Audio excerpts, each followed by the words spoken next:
Hey guys, tonight we slip quietly into a world that smells of hot sand, burning cedarwood, and old prophecy. You're standing in the shadow of an ancient ziggurat, not too far from where the snaking Euphrates once shimmered under desert moonlight. This is Mari, no, not your cousin Mary from Texas, but the ancient Syrian city-state. And Mari isn't famous for its battlefields or bronze, but for its beds. Prophetic ones, you can almost feel the desert heat radiating from the walls as you wander through narrow corridors carved from sun-baked mud brick. Every few steps, you pass a mural, a cuneiform tablet, or the unmistakable scent of incense that once laced the sacred air. Somewhere in these corridors, past courtyards and audience halls, lies a place that looks deceptively plain, a room with nothing but a low bed, smooth stone floors, and maybe a few celestial symbols carved into the plaster. This, apparently, is where the future used to happen. You see, while other ancient civilizations were figuring out how to build catapults or invent wine hangovers, the Syrians were doing something arguably weirder. They believed, deeply, that dreams weren't just dreams. They were messages. Not just from the gods, but from the unknown currents of time itself, and here's the kicker, they didn't just dream for fun. They dreamed on purpose. Temples across Mari and other Mesopotamian cities were built with chambers explicitly designed for incubation, a fancy word for lying down and waiting for divine voicemail. You'd come in, get ritually cleansed, probably skip dinner, burn some incense, and tuck in for the night hoping for a vision. Or at least something less terrifying than a snake made of teeth. So, before you get comfortable, take a moment to like the video and subscribe, but only if you genuinely enjoy what I do here. And hey, drop your location and local time in the comments. Always fun to see who's dreaming where. Now, dim the lights, maybe turn on a fan for that soft background hum, and let's ease into tonight's journey together. You step barefoot into one of Mari's most curious ruins. It's smaller than you'd expect for a place of power, no golden altars or elaborate statues here. Just silence. You lie down on a reconstruction of the ancient bed. It's nothing fancy, woven reeds over wood, maybe a thin wool mat, but it's enough. The walls are thick, muffling every outside sound. Even your thoughts feel quieter here. You close your eyes, and now imagine this, you're a royal official, 1775 BCE. You've got a political problem. A rival city is expanding too fast, alliances are shaky, and your king's been fidgety ever since the last lunar eclipse. What do? Gather your advisors? Send spies? Maybe. But first, you go to the dream house, a real building, and ask the priests to, quite literally, sleep on it. Inscriptions from this era, especially the Mari letters, describe dream requests in almost bureaucratic terms. One report says, the king lay down in the temple of Adad to see a dream. Another mentions someone receiving a true dream from the god Dagon, which then prompted the king to delay a military campaign. Imagine putting off war because your dream told you to wait for better weather. Very different from our usual coffee-fueled doom-scrolling, and this wasn't some niche religious hobby. This was part of statecraft. Ancient Syrian rulers took their dreams seriously, sometimes more seriously than their advisors. You'd get high priests interpreting signs, scribes copying down what you mumbled in your sleep, and temples full of people trying to dream their way to divine clarity. Now, whether these dreams were just clever subconscious problem-solving or actual hotline chats with divine beings. Well, historians still argue whether these rituals were psychological theater, genuine belief, or maybe even early forms of lucid dreaming. But either way, they shaped real policies, and the architecture reflected that importance. Archaeological digs at Mari have uncovered temple complexes that included small, isolated rooms with only one entrance and thick walls, perfect for quiet sleep. Some even had painted ceilings with star maps, as if to remind you that the cosmos was watching, maybe even whispering, but not all dreams were pleasant. In fact, the ancients believed some dreams were sent by demons, or even dead relatives trying to get your attention. There was a whole job for people who specialized in counter-dreaming, basically ancient antivirus software. More on that later. Back in the chamber, as you sink into the mattress and the incense makes your eyelids heavy, you hear whispers outside the door. Priests in dark linen, murmuring prayers. Somewhere, a bronze bowl rings out, softly. You imagine the cool stone beneath you absorbing your body heat. You've fasted all day. You're thirsty, lightheaded. And then, it starts. Not a dream, not yet. But a drifting. A slipping, this is what they were after. The moment between waking and sleep. That fragile veil where the world thins. And in ancient Syria, that veil wasn't just poetic. It was a literal gate, between mortals and gods, present and future, chaos and order. Of course, modern science might call this the hypnagogic state, that brief liminal space where the brain releases vivid imagery and odd sounds. Some even hear voices. But try telling that to a Mari priest. To them, this was when the door opened, and now, you're not alone. A figure appears, not with your eyes, but your mind. Maybe it's a bull with golden horns. Maybe a river flowing backward. Maybe a star falling into the sea. It doesn't matter. You've seen something. And when you wake, sweaty and confused, someone will be there to write it down. To interpret. To act. Sleep, in this city, isn't just rest. It's power. You wake up, or at least, you think you do, but you're still in that thick Mesopotamian night, wrapped in the scent of old incense and the soft scrape of reed sandals moving down a corridor. The air is cool and carries the faint aroma of frankincense and goat fat, oddly calming. You sit up on the temple bed, but before your feet touch the floor, someone is already there, waiting. He's draped in linen, with a narrow beard and eyes like burnt coals. He doesn't speak right away. He just hands you a small clay tablet and gestures for you to begin describing what you saw, every shimmer, every whisper, every impossible image. Welcome to your dream debriefing, circa 1700 BCE, this man is a Baru, one of the high-ranking dream interpreters in Mari, trained in reading signs, omens, and dream symbols. But more than just a mystic, he's an information analyst, a political advisor, and sometimes, an emergency therapist with access to ceremonial sheep guts. You follow him down a hallway toward a room you hadn't seen before. Walls covered in clay shelves, cuneiform scripts packed edge to edge, each tablet a dream. Some from farmers, others from generals. One, maybe, from Queen Ship to herself, detailing a dream where a lion turned into a comet.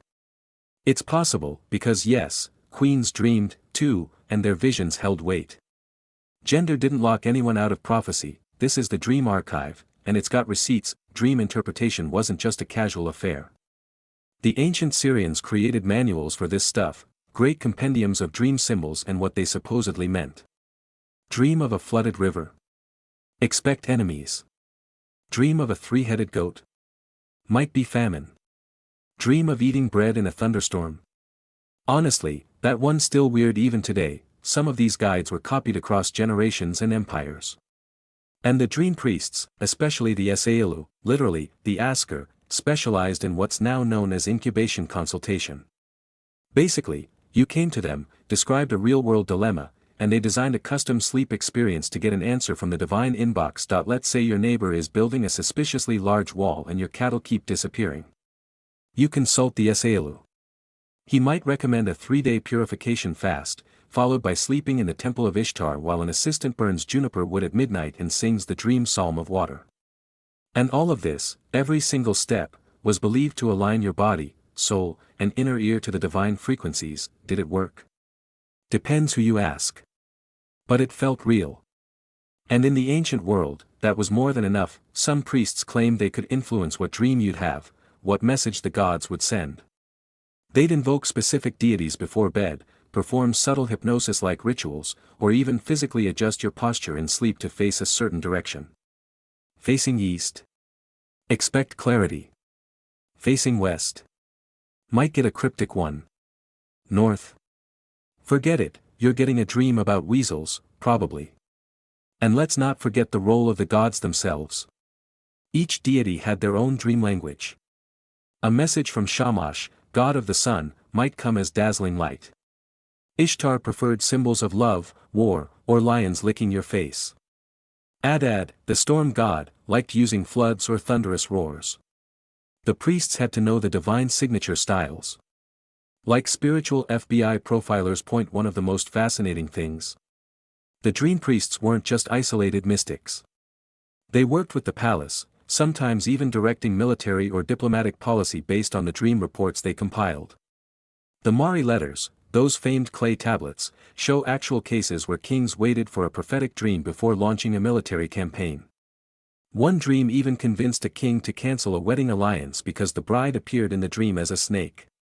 And no, that wasn't a compliment. Historians still argue whether these dream-influenced decisions were symbolic gestures or genuine strategic moves.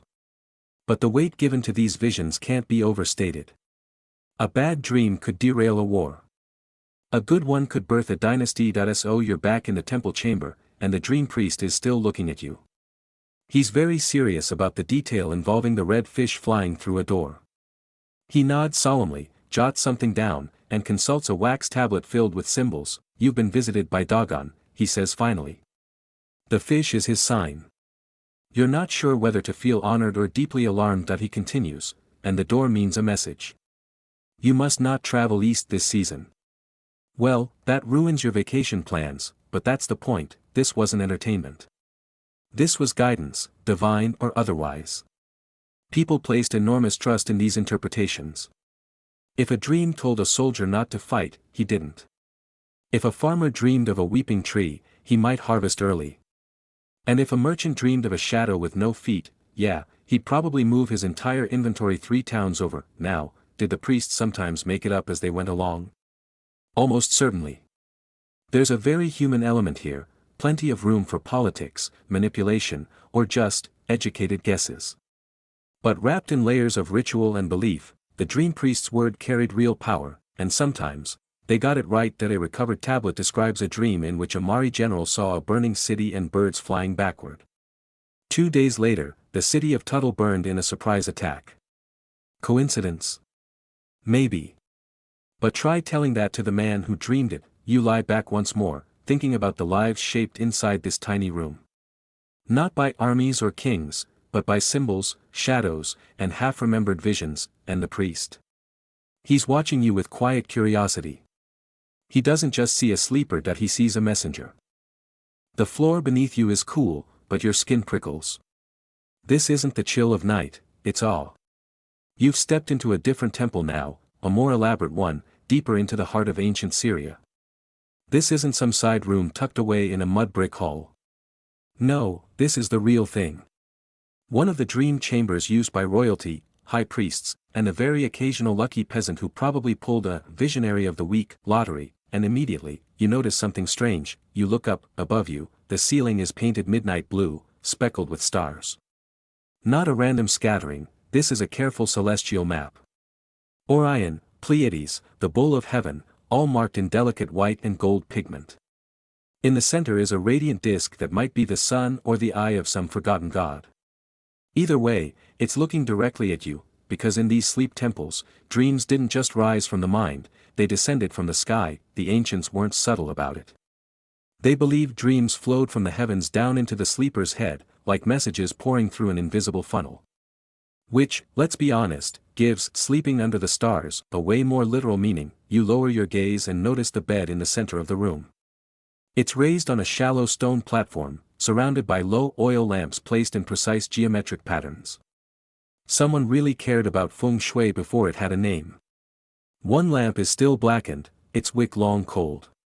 A mark from centuries past, from someone who may have once laid here and dreamed of winged lions or rivers of blood. Or maybe they just dreamt about forgetting their lines during a ritual and showing up to temple naked. It happens. The bed itself is no kingly mattress. Just woven reeds, topped with linen. But beneath it, carved directly into the platform, are symbols. Spirals, stars, and 2 small footprints. Human. As if to say, this is where you go to meet the gods. You lie down again, head aligned beneath the central star on the ceiling. And slowly, your mind starts to slip sideways, not down. You feel your body grow heavy, but your thoughts, they feel like smoke. Here's where it gets even weirder. Ancient Syrians weren't just lying around randomly, waiting for divine voicemail. The dream chambers were aligned astronomically. Archaeologists have found that many of them were built facing certain cardinal directions, especially toward constellations associated with divine figures. Some temples were positioned to catch moonlight at specific angles, bathing the dreamer in a soft silver glow at precisely the right time of year. Think of it like astrology meets architecture meets spiritual interior design. You may scoff, but even now we build spaces that affect how we feel. Think of hospital waiting rooms versus meditation retreats. Now imagine designing a space not to calm you, but to open your mind to visions, and the Syrians weren't alone in this. Babylonian tablets also include architectural suggestions for incubation spaces. Egyptians, Greeks, and even Persians picked up similar ideas. Which makes you wonder, was there some ancient conference on optimal dream chamber lighting? Back in Mari, though, the astral link was sacred. The ceiling above you didn't just map the sky. It was the source code. Every constellation had its own story, its own meaning in dreams. The scorpion could bring disease. The ram? A sign of birth, energy, or a stubborn cousin. You glance upward and realize you're not just under stars, you're beneath meanings, the room around you is utterly silent, and your heartbeat slows to match. You're not sure when you slipped into sleep, or whether you ever did. A bell rings in your mind, or was it real? Suddenly, the ceiling flickers, not with light but with movement. Stars swirl. One of them falls. Then another. You're being pulled toward that radiant disk in the center, then, the vision that a tree growing upside down. Its roots in the air, its leaves digging into the earth. A bird flutters through its branches and turns into a flame. You see yourself watching this, and then, just like that, it's gone. You sit up sharply, heart pounding. This is how many described it. Not as a long dream, but as a flash. Something sudden. Powerful. Like the mind being struck by a match. Later, priests would help you interpret it. The tree is your house. The flame means change. The roots above ground. That's a message, someone close is acting out of place, but more than the symbols, it's the sensation you remember. That feeling of touching something beyond logic. That sleep could be a staircase, not a pit, and there's another part to these chambers, something the inscriptions whisper but rarely say aloud. Time behaved strangely here. People reported sleeping for minutes but dreaming whole days. Or having no dreams at all but waking with answers they didn't remember finding. Modern scientists might say it's just the power of suggestion mixed with sensory deprivation. Maybe. But historians still debate whether these dream chambers altered consciousness in measurable ways, or whether they were designed to. Was it ritual? Architecture? Psychology? Or something stranger? And while you ponder that, you glance at the wall. There's a new mark. It wasn't there before. It looks like a fish. Red pigment, faint. Right next to the old lamp. You didn't draw it. You didn't see it when you came in, but now, it's part of the story. Your footsteps echo as you step outside the temple, blinking into the amber sunrise of ancient Syria. You're in the city now, dusty streets still empty, goats snoring gently in their pens. But don't let the calm fool you. Everyone here, from market women to elite generals, lives with one ear always tilted toward the divine. Because here in Mari, and across Mesopotamia, dreams don't just belong in temples, they leak into daily life. You pass a small bakery, the scent of date bread curling around you like a lazy cat. A boy sits by the doorway, scratching symbols into the dust with a stick. He's drawing what looks like a star with wings. Is it just a doodle? Or maybe he dreamt something last night and no one's listening. You almost want to ask him, because outside the sacred sleep chambers, there's a whole parallel industry of folk dream culture, where prophecies don't need priests, just conviction. And maybe some goat bones. For the average person, dreaming was a bit like checking the weather. You woke up, tried to recall what happened, and mentally filed it as good, bad, or unclear, probably caused by lentils. But if something stuck, especially something weird, you told your neighbor. Then your aunt. Then someone's cousin who once trained under a priest's assistant's apprentice. And before noon, you'd either been marked for greatness or told to avoid sharp objects and the number 7. There were dream signs everyone knew. Dream of a broken jug. Trouble in the family. Dream of standing naked in a public square. Someone's gossiping about you. Dream of flying. You've been blessed. Or had too much fermented barley. And this folk system worked in tandem with the formal temple interpretations. Like a two-tiered hotline, Divine 911 and Community Call-in. Historians still debate whether one system fed the other, or if they evolved side by side. But both were respected. And sometimes feared. You stop near a well where two women are gossiping, not that you're eavesdropping, of course, but you catch a whisper. Someone dreamt of a black dog with a silver mouth. The implications? Bad news for someone's harvest. Or worse, someone's marriage. You can tell by the way the other woman clutches her chest that it's not just symbols. It's stakes, and while temples offered spiritual insurance, folk dreams traveled faster. Passed mouth to mouth like wildfire in a dry forest. Sometimes even changing a little with every retelling, like a very sleepy game of telephone, but even in this informal world, there were rules. First, don't speak a nightmare before sunrise. That could bring it to life. Second, don't tell your dream to someone you don't trust. They could curse you with it. Third, never, ever dream of twins dancing in a river. That one's just bad. Don't ask why. You walk on, down a street where painted signs hang over shop doors, merchants selling oils, cloth, even little carved figurines of gods. And right there, beside a man hawking dried figs, you spot something strange, a clay amulet shaped like an eye, with a tiny inscription, anti-nightmare charm, the seller says without being asked. You hang it above the bed. You raise an eyebrow. It traps the bad visions, he explains, tapping it. And if you dream of snakes, just bury it under the threshold. You nod politely. But your brain is already spinning. Dream culture wasn't passive. It was interactive. You could influence your dreams, or protect yourself from them. People used oils, charms, herbs, even whispered prayers to direct the course of their sleep. Want to see a loved one? Sleep with a lock of their hair under your pillow. Want a vision of the future? Burn juniper and fast for 3 days. Want to forget a nightmare? Wash your face in river water at dawn and don't look back until your shadow disappears. There's even a recovered ritual where a woman, tormented by nightly visions, offers milk and honey to her dream, treating it like a living thing that needs appeasement. Honestly, who hasn't tried bribing their subconscious? But as you walk, another thought creeps in. What if the dream wasn't yours? Because sometimes, people believe dreams could be sent, as gifts, warnings, even attacks. Just as a priest might ask a god to send someone a vision, a more vindictive person might ask for something darker. A confusing dream. A terrifying one. Something to shake your confidence or push you toward a bad decision. Dreams, in other words, were a weapon. You reach the city edge now, where shepherds are already leading flocks into the fields. And beyond the walls, hills roll like sleeping giants. Somewhere out there is a shrine dedicated not to a god, but to a dream itself. A specific one. The dream of the mountain spirit, etched in clay so long ago no one remembers who first had it, but the details. Those stayed that a lion made of water. A staircase made of sand. A child made of stars. You don't need to know what it means. Just that people still walk days to sleep near that hill. Hoping it finds them. 2.So here's the thing. You might think all this is ancient nonsense.